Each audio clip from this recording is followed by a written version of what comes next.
Good afternoon, everyone.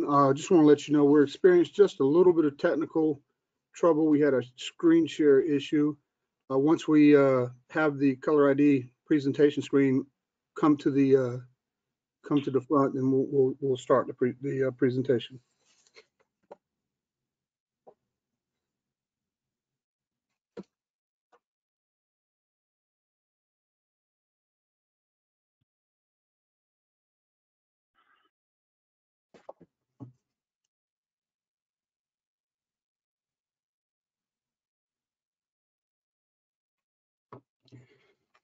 Well, good morning, good afternoon, and good evening, everyone.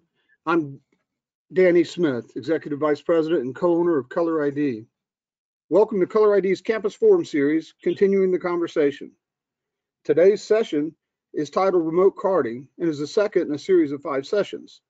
Each session will last approximately 45 to 60 minutes and repeat 2 times on future dates to provide attendee flexibility.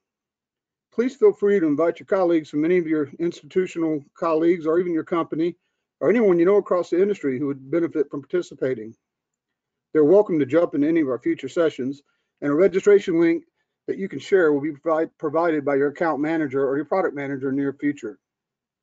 We continue to be really pleased to have a wide range of attendees here joining us from all over the world, and we welcome you, all of you, whoever you are and wherever you may be.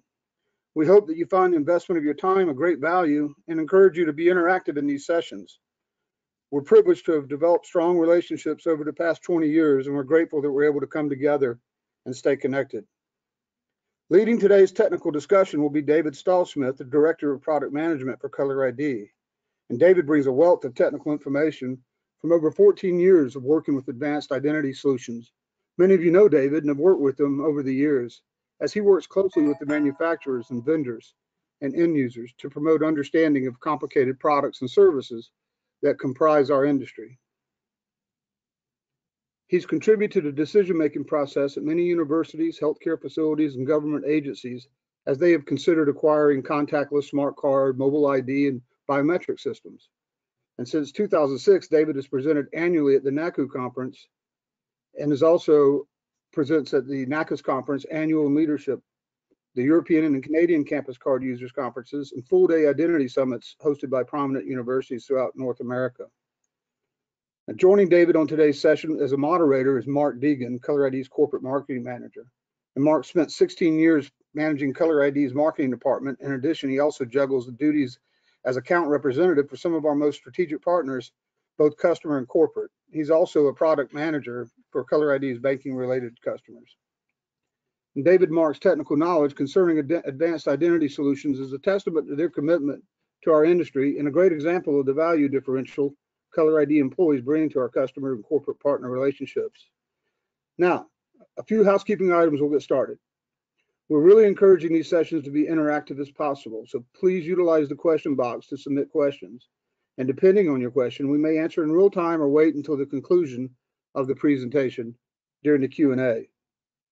In addition to asking questions, there will also be live polls throughout the presentation, so please be sure to participate in those.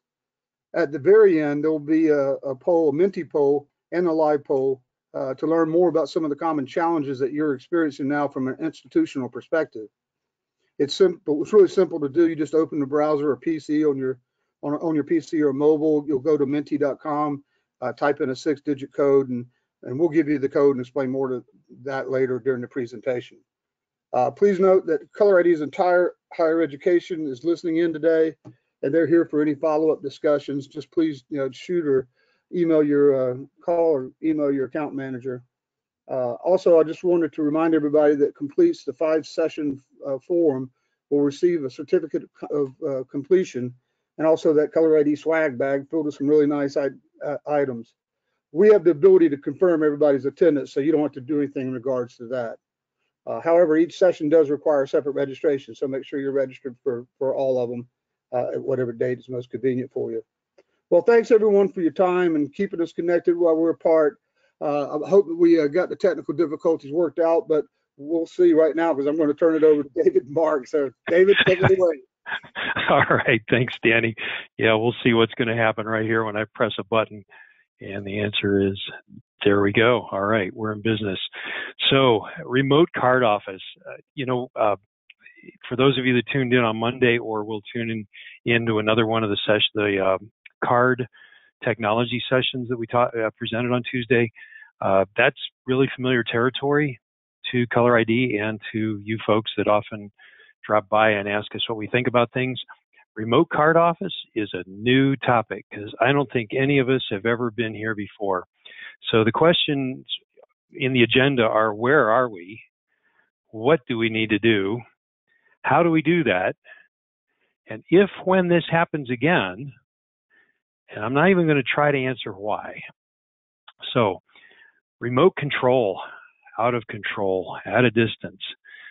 Remember, a lot of schools used to haul printers around to various housing or other academic buildings on campus to make cards to try to reduce lines, and we thought that was hard. Now, we're at home, working at a desk, piled up with stuff that shouldn't really be on our workplace desk. Meanwhile, who's at the card office? They were sent home too. It's just a really different time.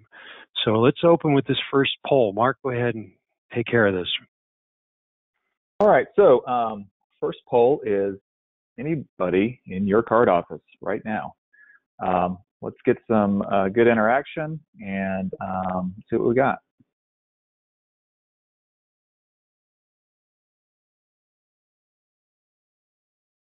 Okay.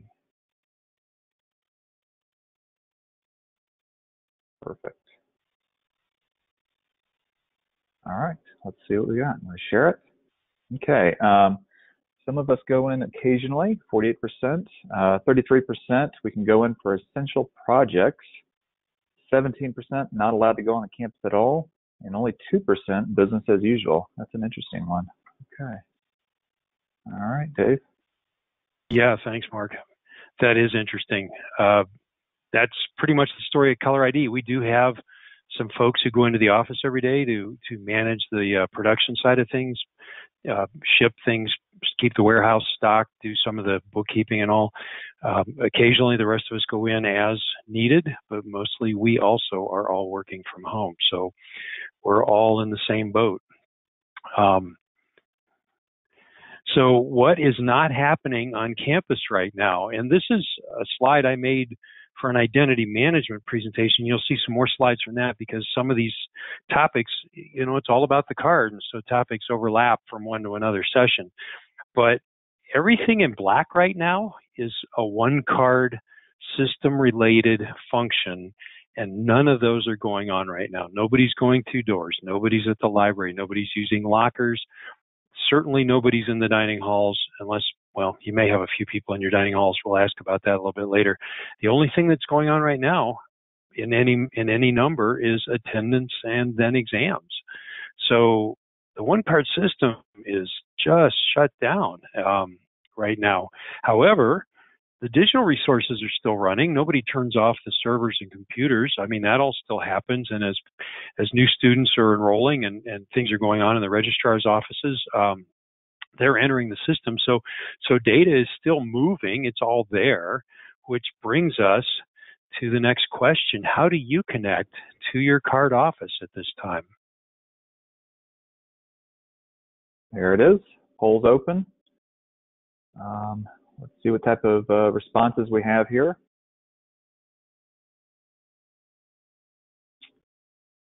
Awesome, guys. Thanks for voting quickly on this. Very helpful.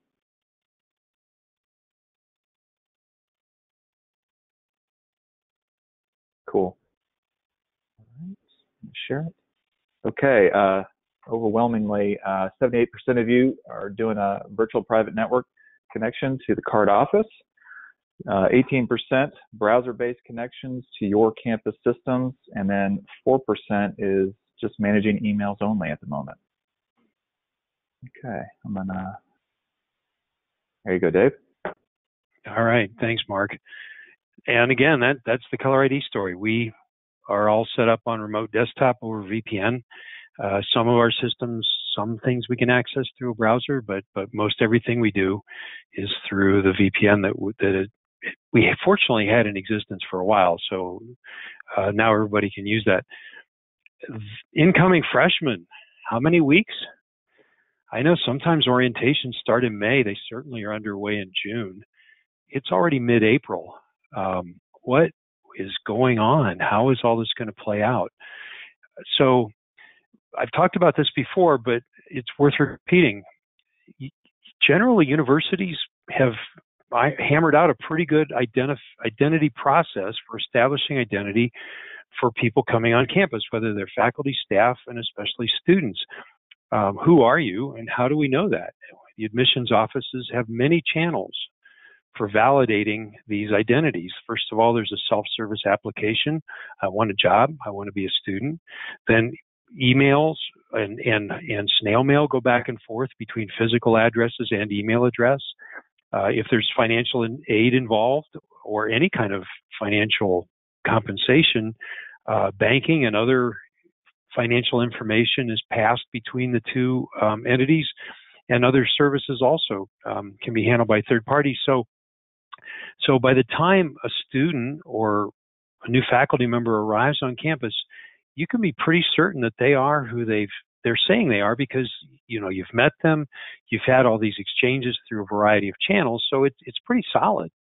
And based on all that, it would just mean that somebody needs to show up at the card office, usually with a government-issued ID, and you pull up all their information and hand them a card. You make a card. But that's not happening right now. The identity data comes from the student information system to the card production database. The cards are not getting made right now in any numbers. So that's a big change. But we still need identification, because we need to know everybody that's coming into the university for any particular role. They need to be verified, identified. When they show up, they need to be authenticated. And without the face-to-face contact that humans are so good at in many ways, we're just virtually connected, and we're relying on systems that weren't really built to only operate completely electronically or digitally. So what do we have to work with? Well, at this point, it could be virtual applications. And then based on that, users are going to be assigned usernames and passwords. And they're going to have access to digital resources. In some more advanced situations, they may be given a multi-factor authentication or a second-factor authentication, such as a one-time password on their phone, or something else to provide a second channel to verify the username and password. But essentially, we're right now very rapidly thrown into a virtual world in terms of identity, who we are, what can we do.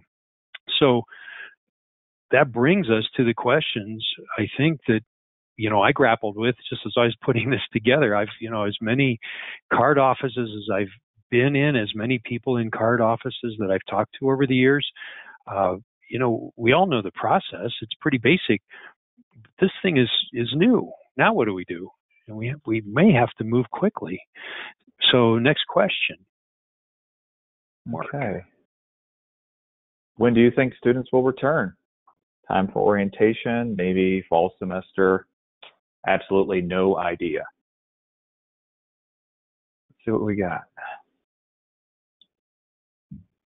You guys are fast and furious on the responses for the vote. That's awesome. Thank you very much. It really helps. Okay, I'm going to share this. Okay, so 88% maybe for fall semester, 13% have no idea, and 0% in time for orientation. Wow, that is a little sobering there, isn't it? Okay, yeah, absolutely. And as quickly as everybody answered this, 88% almost with no hesitation, everybody just punched it right away. So it feels very much like there have been policy statements made to this effect. And, we have no idea. Could happen anyway. But maybe for fall semester is what we're all hoping for. 0 in time for some orientation is just really sobering and strong. So what does that leave us with? One thing to add, David. Yeah. one thing to add, David, I think is, that also ties into the summer conferences. That's probably something a lot of folks are not being able to participate in this summer, which is probably a big hit. Right. Additional income and something for all those high school students to do in the summer, more homeschooling. So, yeah, a lot of things. So, assuming that this poll result is what we end up with, all of a sudden it's the fall and all the freshmen need cards, all the new people need cards. And of course, a lot of folks returning will need cards, and they're going to need them in a hurry because they weren't able to arrive in groups of 200 or 300 or 50 or whatever works on campus to issue cards and do the orientation. It's going to be like 10 years ago. Everybody's going to be standing outside waiting for cards. So the important thing, I think, faced with that situation is how do we save time in card production? And so I made a list here, how to save time. This is, I think, kind of a skeleton outline of the card production process. The ID data comes in. That's happening now.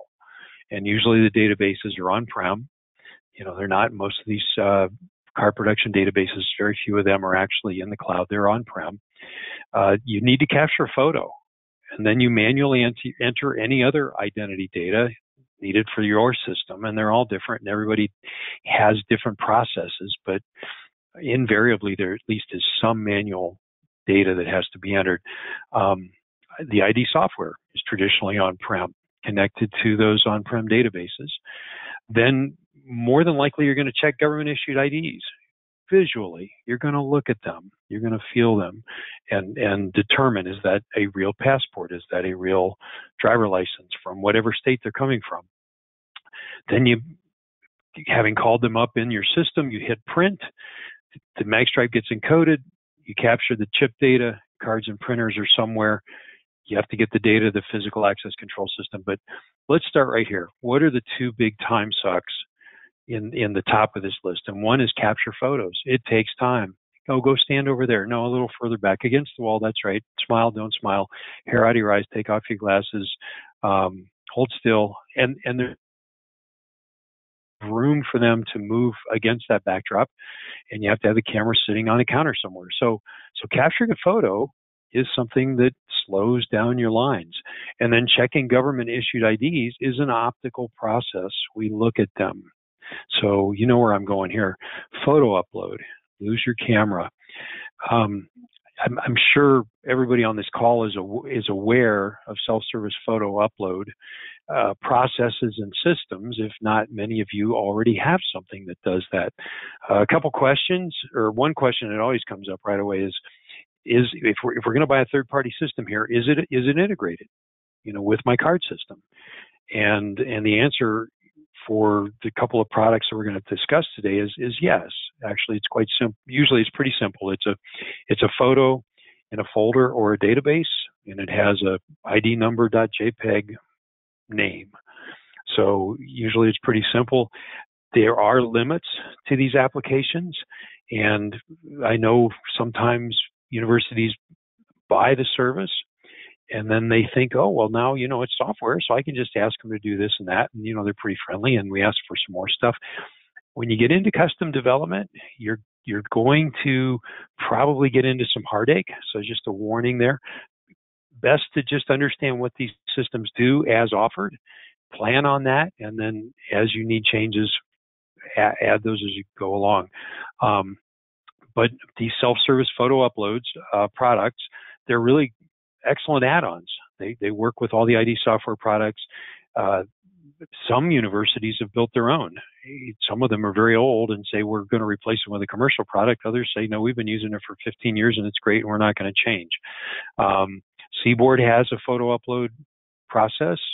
CLOUDCARD we'll discuss in more detail, and MyPhoto, which is on-prem or cloud-hosted now. So you have among the two commercial third-party products here, CLOUDCARD and MyPhoto. MyPhoto on-prem or cloud-hosted. CLOUDCARD is fully cloud-based.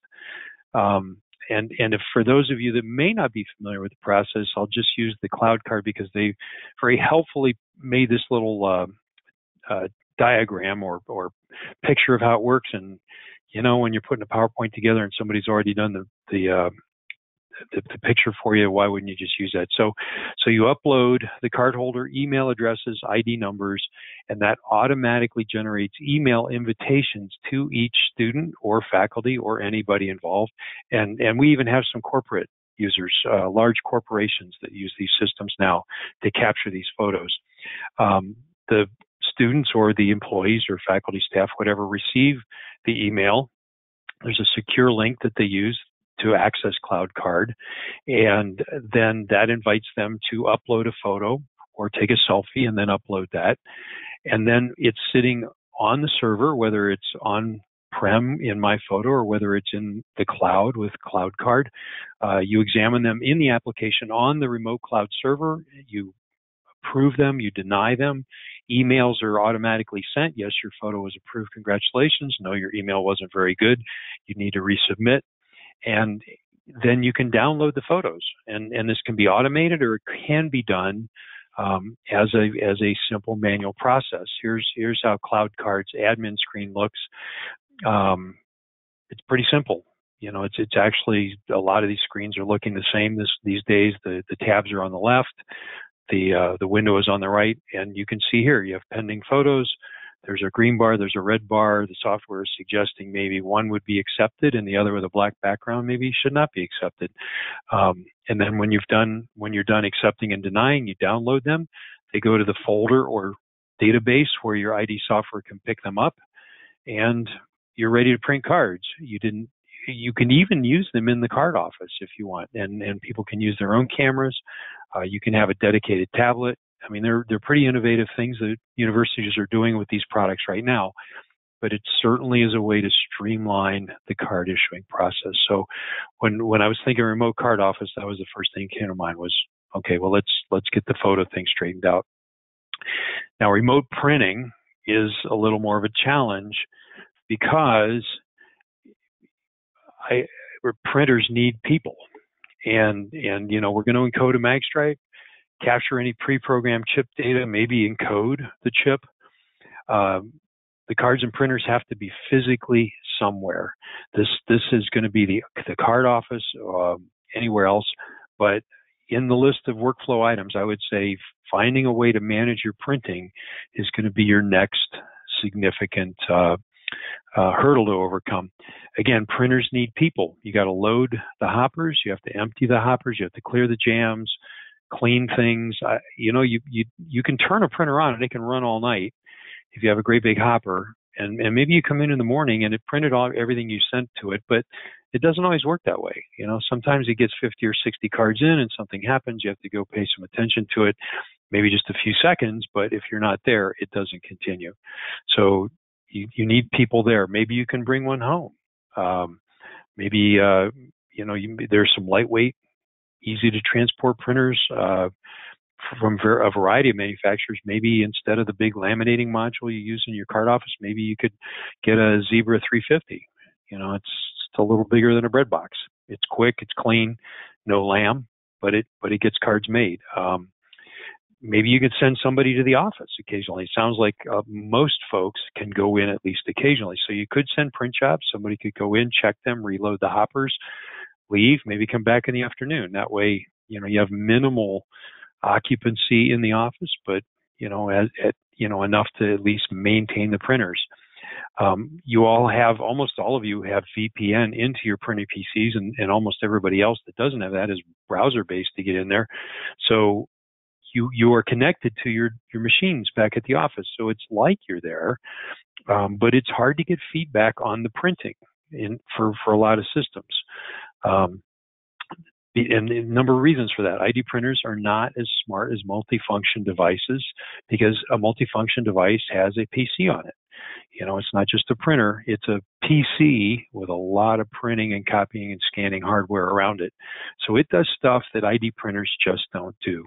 So when you have browser support on the local PC, you need something to convert that browser data into something the PC can communicate to a piece of hardware with. And a really good example of that is most of you probably, if not all of you, downloaded the GoToWebinar client today to participate in this webinar. That's a really good example. You need some software on your local machine in order to use the video and the audio that your machine has in its hardware. Without that, it's just a browser. You'd just be looking at it. You wouldn't have the camera and you wouldn't have the microphone. No, we're not using cameras today, but microphones are certainly a big deal. TRUCREDENTIAL is a new software product, newer, and I'm sure all of you are familiar with that. It does communicate directly with printers over the network, but if you're trying to communicate from far away over a lot of different networks, that can be a little bit challenging. So that's, again, hardware connection over network is just tough. HID Fargo Connect has a console, so that we'll talk about, and that solves some problems there. Another approach for printing, getting printing done in a hurry or getting it done remotely, third party. Send your card job somewhere else. You get all the card data together, you securely submit it to a service bureau, and then that service bureau makes your cards, sends them back to you, and you distribute them. Or maybe you want to go one step further. Sometimes schools do this, and other institutions, we know financial institutions do this all the time because we get our credit cards in the mail. The cards are made at the service bureau, and then the fulfillment service is the individual mailing of those cards to each of the cardholders wherever they are. So outsource is certainly a way to go. If those aren't working for you and you're really stuck with an awful crunch, you may have to resort to drastic measures. If you have a giant line where you know you're going to have 1,200 people coming in and you have to print a lot of cards in a very short period of time, maybe you make a temporary COVID-19 card, and maybe you just use a K panel. So it's a black and white card, and you can replace it later on. It's just a thought. I'm spitballing here, but it's a challenge. If you have a lot to do in a very little time, getting your card production from as much as 3 minutes down to 10 or 20 seconds could mean that you can crank out a lot more cards, and they're not necessarily your beautiful logo bearing, full color cards, but they can be real cards. And if there's a chip in them or a mag stripe, they're going to function fine. So, everything else has changed. The world looks different, that's for sure. Maybe your cards look different for a little while too. Just a thought. I ran it past Joe Wright, who runs our service bureau and printers. I said, what do you think of this? He goes, yeah, but nobody's going to do that. I said, well, I hope they don't. But it's just another idea. And of course, lamination adds a lot of time. If you're trying to move quickly, lamination slows it down. It adds time later because your cards don't wear out. But and then again, the last thing, small lightweight printers for offsite, and there are a number of these. So, if you don't have to buy a CR805 or an HTP 6600 to crank out cards with good quality quickly. There are other options, and maybe you get to the point where you have to think about something like that. You're going to, even at Color ID, we have some printers at home. Like I said, we're trying to keep our office lean and not very occupied. And for those folks in our service bureau that were able, we sent them home with a printer. And so they are working same job, doing everything the same. It's just not at 2480 Chartwell Center Drive in North Carolina. So do you have some automated processes for production now? Thanks, Dave. So we'll see if we can collect some responses quickly. All right, they're coming in.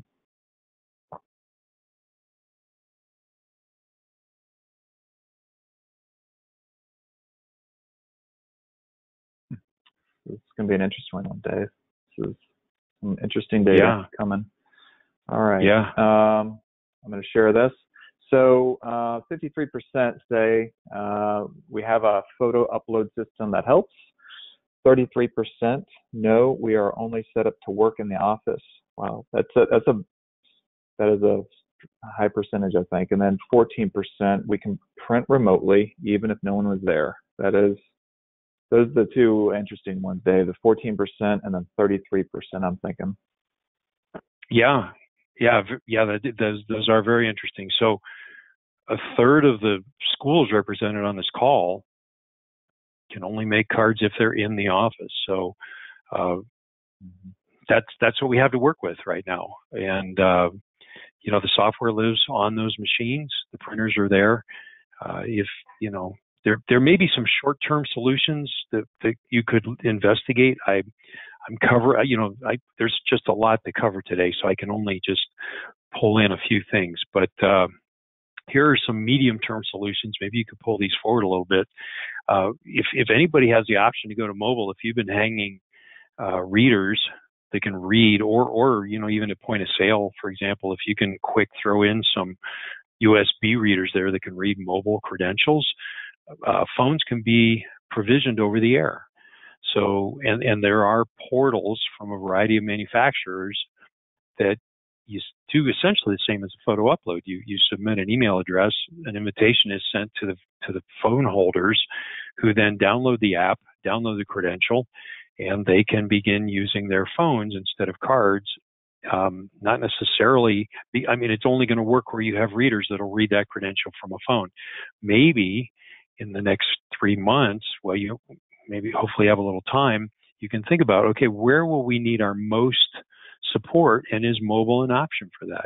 Rather than trying to get cards into everybody's hands, or in addition to that, can we also begin to think about mobile, and at least in some limited deployment? So beyond the VPN, and if you can VPN into your office, hopefully you can print cards, although only 14% say they can do that right now. Because IDWorks is out there and it's still widely used, it is limited. It is a desktop software. It's really solid, and we'll talk more about that in the ID software webinar upcoming in the next couple of weeks. But if you're looking ahead, and I don't know, nobody knows even what budgets are going to be at this point, but things to think about. Upgrade to the latest ID software and solutions, because connectedness is built into them. But you have to pick them out, you have to get the money, and then you have to install them. So that's why I call these medium-term solutions. If you hustle and you get budget, maybe you could get some of this stuff set up before the end of summer and be ready for the fall. But more than likely, as usual, these are typically 1 to 3 year projects. But things to think about: HID Fargo Connect, the hardware piece that I talked about. How do you get from an internet connection to a piece of hardware in front of you? You need some kind of an intermediate network endpoint to handle that hardware. HID Fargo Connect built a device called a console, and the console sits there. It's up. Well, where is it? Is there a picture of a console here? There it is. There's the console. The console is a tablet, and it is a computer, and it is on the network, and it supports a bunch of printers that you plug directly into it. It does help you with remote printing because it keeps track of what's going on. It'll tell you where your supplies are for each printer. It'll tell you what number of cards have been printed. It can give you a lot of information about what's going on with each printer right now in real time. So that's all valuable. You can have secure print release, so you could send a bunch of jobs to a console and then send somebody into the office, and then they would release that job. So it gives you some options that way. I'll go back to the network diagram for this also. Fargo Connect is integrated by Seaboard, both Odyssey and CS Gold. Atrium and a number of other companies are working on integrating Fargo Connect. It's integrated with Secure right now, so for some schools that are looking at that. So it provides really good network printing support and reporting, auditing, and gives you the option, because the HID Cloud sits in the middle of this thing. You could divert part of your job to a third-party service bureau from the Fargo Connect portal. So it gives you a lot of options. and supports a lot of things, but it does require integration. Back to that question from the photo upload products. Is it integrated with Fargo Connect? The answer has to be, as of right now, it has to be yes. It is integrated, and you have to have the right product. ENTRUST DATACARD TRUCREDENTIAL is available both as a standalone software, and it's available fully integrated. Blackboard has an integration. Seaboard, Atrium supports TRUCREDENTIal. So it sits on a server, and it's an IIS web server. So everything to do with TRUCREDENTIal is done in a browser. So if you're at home and you want to take a picture of somebody that lives next door and they're going to, be enrolling at the school next fall, you could walk next door with your tablet, take a picture of them with TRUCREDENTIal. It would upload to the server, wherever that server is on your campus or in the cloud, and then you could then or at any time hit print. And if it's a DATACARD printer on the network through TRUCREDENTIal, and your network is not clunky at that point, you would print a card. So there's a lot of promise there. It does support some smart card encoding. So there you get a browser-based software product.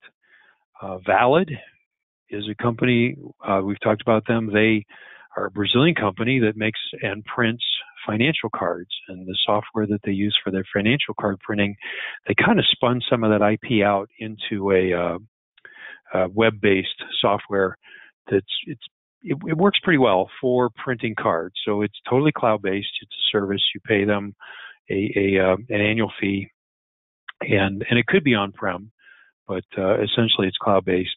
Atrium is integrated with these guys because they have an API, so it works pretty nicely. It's not really strong on encoding and reading chips, but it is a browser-based product. And then CardExchange Producer has, in their current product, is desktop. It's a desktop software, but it has some interesting features. They have a print server software that you can install on any PC, and then that print server over the network acts as the network endpoint for wherever that printer is. So if you wanted to send a print job from any one of a number of different PCs running CardExchange Desktop, you could send them to the print server wherever that printer is on your networks, and it would print the card. So that gives you kind of a nice hybrid. It's desktop software at this point, but the print server gives you the network printing capability because you're putting a PC in the middle there. Even though that PC may not be running CardExchange, all it needs to have on it is print server.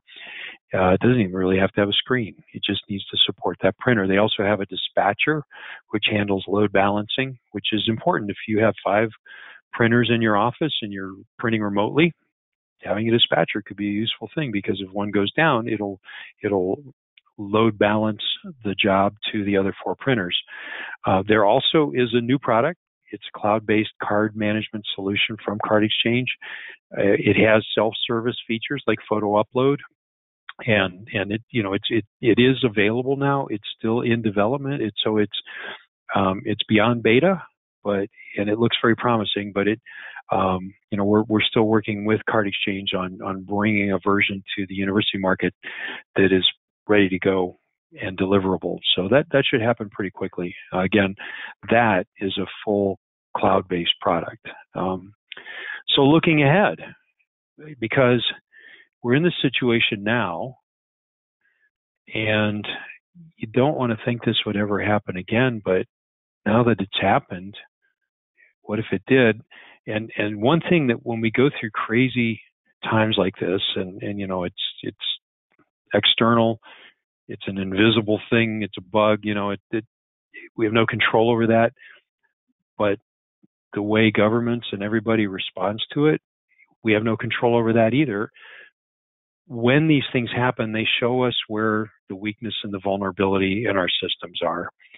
So all of a sudden, we're all working from home. We have to make cards. We don't know when the students are coming back, for example. Looking ahead, what kind of solutions do we need that would be more flexible and more robust to handle a wider variety of contingencies than the ones we've been using for 20 years. We got by for 20 years. Things are pretty solid. Everything worked pretty well. All of a sudden, everything just broke. So looking ahead, what could we have? And this brings us to identity management, which we've been talking about at Color ID for a while. There originally was HID Safe was a product that we introduced. A few schools showed some interest in that, and a number of others we're still talking to them about it. But the concept here is the identity management, the things we've been talking about, creating identities in the system, verifying them at the beginning, authorizing them along the way, creating credentials based on those identities, managing their life cycles so that when their identities and roles change, we have a record of that, and when they terminate, we terminate them in all the systems that they need to be terminated. As that all as one process, a layer of identity management could sit above all the other systems on campus, including the OneCard system. We'll see how this works out, but the OneCard system has been the de facto identity manager so far. In this concept, and again, it's still fairly conceptual, the identity management layer provides data to the OneCard system along with all the other systems, managing the identities as a separate layer. So data connections are a big part here because that identity manager should now be able to easily connect to not necessarily easily, but connect solidly and in the most modern way possible with every system on campus. And with as quickly as things are moving to the cloud, databases are moving off of the premises. RESTful APIs are now a big deal. Native database connections sometimes. There's still a lot of flat file transfers out there that sometimes take up to 3 days. On Friday registration or enrollment, you won't get maybe food or housing until Monday. Now that's extreme, and I know that's going away, but I still hear stories of that. If you have just connection problems with your various systems on campus, especially access control is challenging. Swift Data PINWHEEL is a very handy service, and they will put a database on your campus. They manage it remotely, and they have connections to pretty much everything on control systems, student information systems, all kinds of different databases and systems on campus can be connected by PINWHEEL. It sits in the background. It's not a big flashy product with a huge interface and a lot of configurations. They manage it for you. You tell them how you want it. They set it up, and it pretty much it's a remote installation. But if you have several systems that aren't connecting very well, and it's affecting your card production, especially if you have very labor-intensive manual processes, that's sucking up your card office time. If you have limited time in the office or you have really long lines to get people enrolled, being able to automate some of these processes would really help. And this can be done in the background. It just happens, and it can be done set up pretty quickly. HID Safe, we've talked about them quite a bit. It's an enterprise size solution, and it's used by a lot of large corporations. Universities have shown an interest in this. It's web-based. It manages the entire life cycle of the identity from enroll, hire, contracting, all the way through to termination or checkout or graduation. It's very good at especially connections to access control systems. So if you want to enroll people into your various access control systems, SAFE can manage that very well. It's also really strong in managing visitors, which we'll talk about in a little more detail in a moment.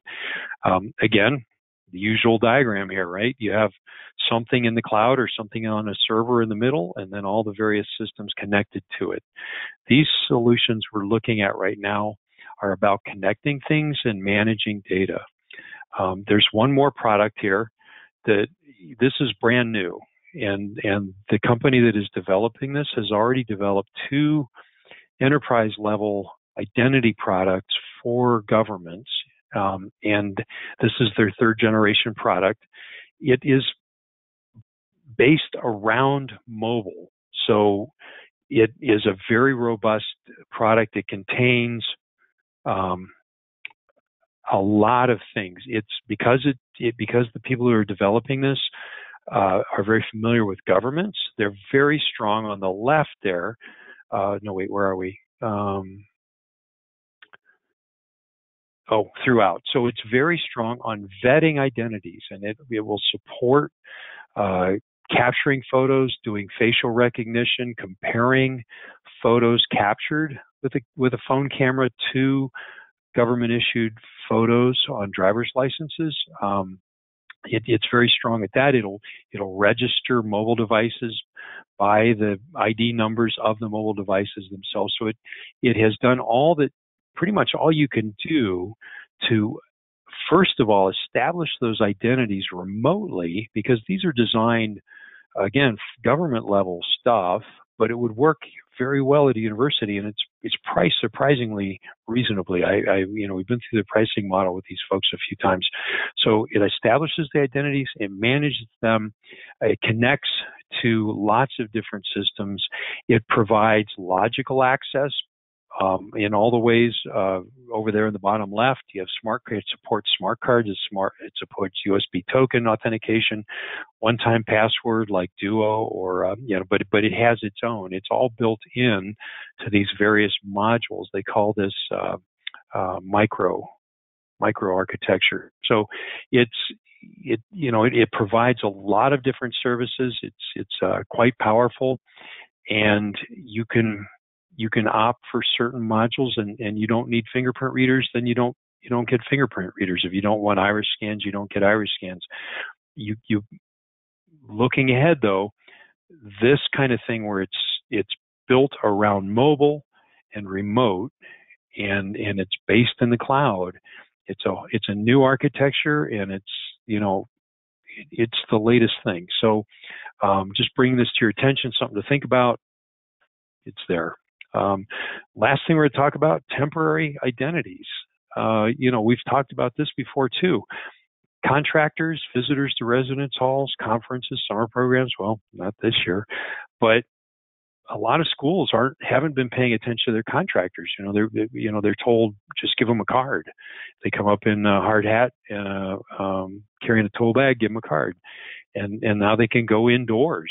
So that's a challenge to the card office, because they're not even able to discriminate. So SAFE provides the ability to handle these temporary residents and visitors in a way that's not necessarily impacting the Campus One card system. The other really hot topic right now is that we've heard a lot of universities are housing COVID-19 positive people, or medical people, or staff, and they need a place to stay. They can't go home. So here's UAB is providing housing for that. So just a last question on this: how many schools on this call are housing visitors?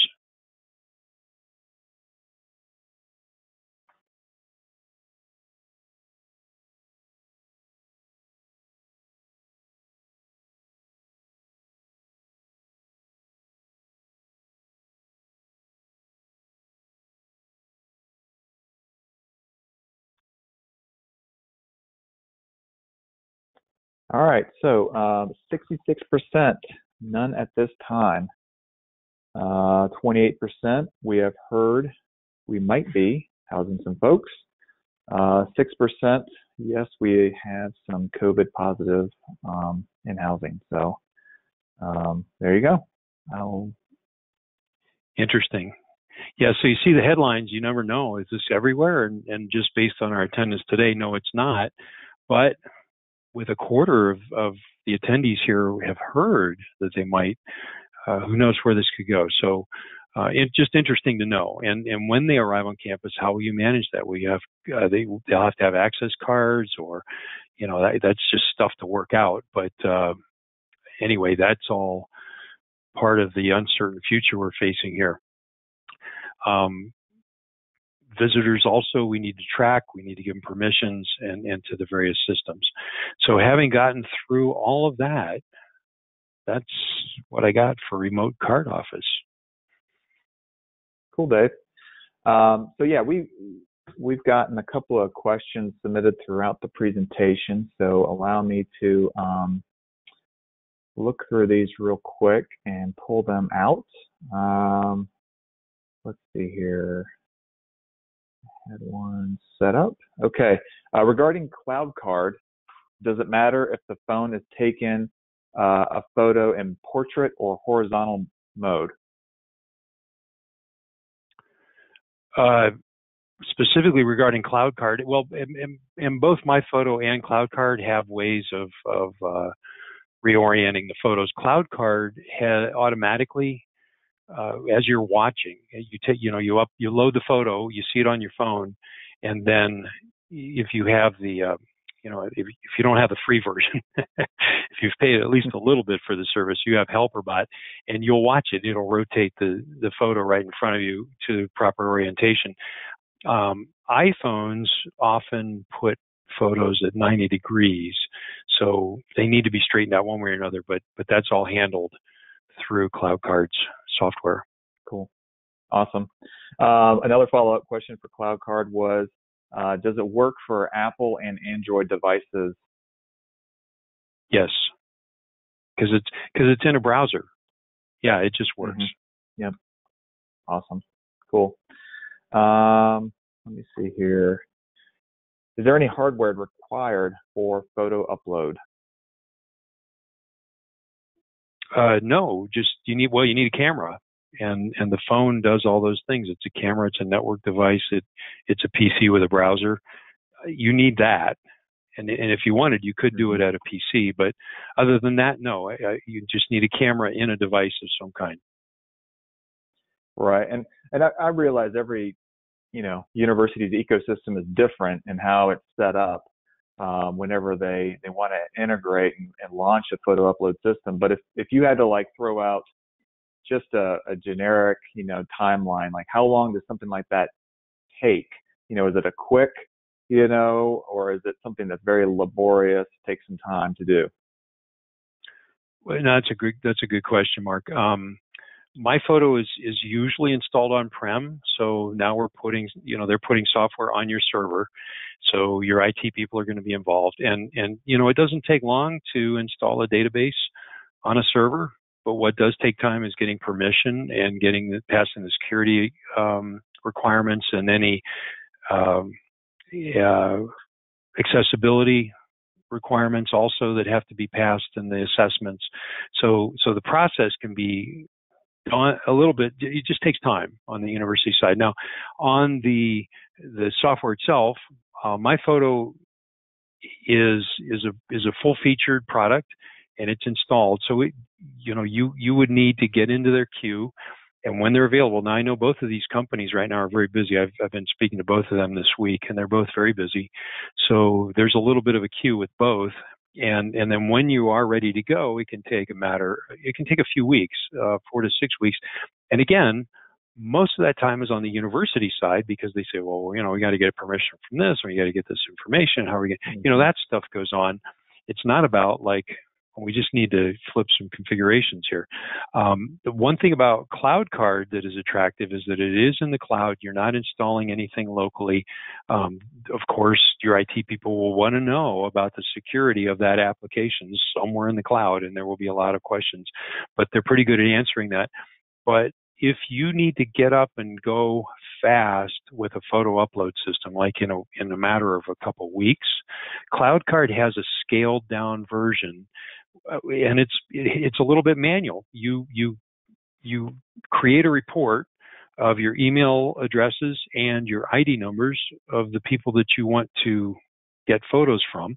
You upload that manually. It can be one name on your spreadsheet, or it could be 3,000, and you upload it to CLOUDCARD. All those people get emails, bam, right away, and then the whole CLOUDCARD process happens. At the end of it, you go through, you log into the CLOUDCARD service in the cloud, you approve, you deny, approve, deny, deny, deny, approve, whatever. And then when you're done, you can download all the approved photos, and it comes right onto your local machine. And then from there, you can drag it to any folder anywhere on your network that you want to. So the manual process is not burdensome, really. And because you're at that point, you're not integrating, you're not doing single sign-on through a campus website. You're not doing an automatic photo downloader that's got to be listening, for photos arriving and that kind of thing. Those are the things that take more time and more involvement by your IT people. So if you just wanted to get a process up and running quickly, and you're willing, obviously you're saving time not taking photos, you're willing to take some of that time and run a report, upload, and then later after you've approved, do the download. All the emails, all that stuff happens automatically. That's all built in. You still get the what they call the helper bot feature to rotate the photos and to crop them and suggest approval and denial. Those are all in that service. So, and then later on, you can add the integrations if you want. So my photo, I haven't been through that process with them. They may also have a scaled down version. So, things to explore though. There are ways to get these done that aren't necessarily really hard or time consuming. Right. And then something to add, for folks that maybe don't have, as much help in other departments and everything, Color ID ourselves, we offer services where we can help implement, do some customization stuff whenever we launch, CLOUDCARD. So, being an authorized reseller of that product. So that's something to think about. There's a couple other questions here, Dave, regarding follow-up questions on the online photo submission. One of them is asking, how do you verify government-issued IDs? And the second one ties into it is, do you have any immediate suggestions to verifying IDs remotely? Yeah, that is part of the challenge that we're talking about. That's where UNIFYIA, the strength of the UNIFYIA product comes in. Just the fact that they've addressed that. So you take your photo, and then you take a photo of your government ID, and the software itself looks at the government ID, and there are databases of what government ID should look like. So right away, it validates whether the form of the ID is correct. Does it say the state name in the right place? Does it have the right information? Is there a ghost image in the right place? So it validates that. Then it does a facial comparison of the photo that was captured to the photo on the ID. So, it's not, that could be spoofed to some extent, but at least you're getting closer. Also with CLOUDCARD and with My Photo, you can also upload photos of your government IDs, and you can make them part of the approval process. So you're looking not only at the photo that people have uploaded, but you're also looking at the government ID, the photo that they have uploaded, and you can blow it up full screen size on your screen and take a look at it. So that is a manual. That in that case, it's a manual process. UNIFYIA does it as an automated process. It's still a little bit challenging. There are document scanners that you can spend several $1,000s for a document scanner, and it'll look for the UV ink and the infrared, what responds to infrared light or whatever. It looks for the microtext on these government issued IDs. That is not something anybody's going to have outside of just the camera on their phone. So there are some limitations, but there are other things that can be run in the background by connecting to other databases. Again, UNIFYIA being organized around previous government projects understands more about that. So that is a direction, but I just bring it up. It's a big deal, and it is challenging. There are some companies addressing it. Definitely. And a quick shout out, someone on Patty Hupsey, she submitted this little info saying that My Photo has the option of including a copy of government ID. So thank you for chiming in on that. That's very helpful. It looks like folks have figured out the Menti. So if you go to menti.com and use that code 812342, and just, put in a little answer to that question that we've got up there. We'll start seeing some interactive results as we go here. While we're seeing these come in, just something to touch on for those. We will be submitting once the full 5 webinars have completed. We're going to create a landing page at ColorID.com. We'll supply that to everyone who's registered. Feel free to forward that to coworkers and other folks that you work with. It'll have recordings of the presentations. We'll definitely include the poll questions. That's definitely been something that a lot of you have asked for, and I will make sure that is included. And let's see here. Anything else you have, David? No, I appreciate everybody hanging in there for an hour. Like I said, it was challenging to think this through because we've never had to think quite like this before. I do like in the cloud, in the word cloud there, TRUCREDENTIAL is working. Good to know. I mean, we know it works. Of course, when you fix stuff, you only hear sometimes about the problem. So, we know lots of problems about lots of products. So I'm glad. I'm gonna assume that means that they're printing remotely using TRUCREDENTIAL, and that's awesome. So glad to hear it. Definitely. And just to pitch next week's session. So Tuesday and Thursday next week, we've got making and managing campus credentials, again at 1 p.m. Eastern time, and then on Thursday, April 16th, it's the ID printer report.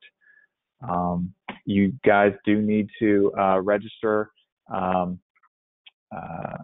each of the webinars, and so let's see here. Got a couple other questions coming in here. Dave, if you print in-house, are there products for batch printing? Certainly. I think that's one of those things where it's really dependent on what type of ID software you're running and what your integrator is. Is that accurate to say, Dave? Yes, exactly. If your software is not supporting batch printing right now, that's something you want to look at because it's kind of important feature if you're printing many cards, like for students. And there are products that can do that, or maybe even processes different from what you have right now. Perhaps you could do, again, you could export your data and set up a batch print from that. I'm just imagining ways to approach that. But batch printing is pretty much considered a standard requirement for a lot of ID software production, especially universities. So if you're not able to do that, follow up with us or anybody else, in the industry, and see if we can get that figured out for you. Right. I know that, this specific end user, there's just a recent update to some software that was released that is allowing that batch printing feature to come out and actually, work full go. So we'll definitely follow up with you guys just to make sure that you have the latest and greatest version of that installed. So. Yeah, and to follow up on that, so of course, batch printing is important, but new products, when they come out and the way they're integrated, they don't always do what the stuff you had before that was 15 years old did, which is always a mystery to us. Like, why did you build this thing and not put headlights on it, So, but anyway, manufacturers pretty quickly figured out when they introduced something and they were missing important features. The word gets back there, but it's definitely a big turnover time. A lot of new products and new features, capabilities. It's important that we not lose capabilities that we had to have in the past and still need either. Absolutely. Cool. Well, that's it for all the questions that I'm seeing. So very cool responses on the Menti. We appreciate everyone for coming out and being a part of the presentations on Tuesday and Thursday. We'll get it going again next Tuesday. We hope everyone has a safe, happy Easter weekend. And yeah, we'll talk to you guys next week, okay? Very good. Thanks a lot.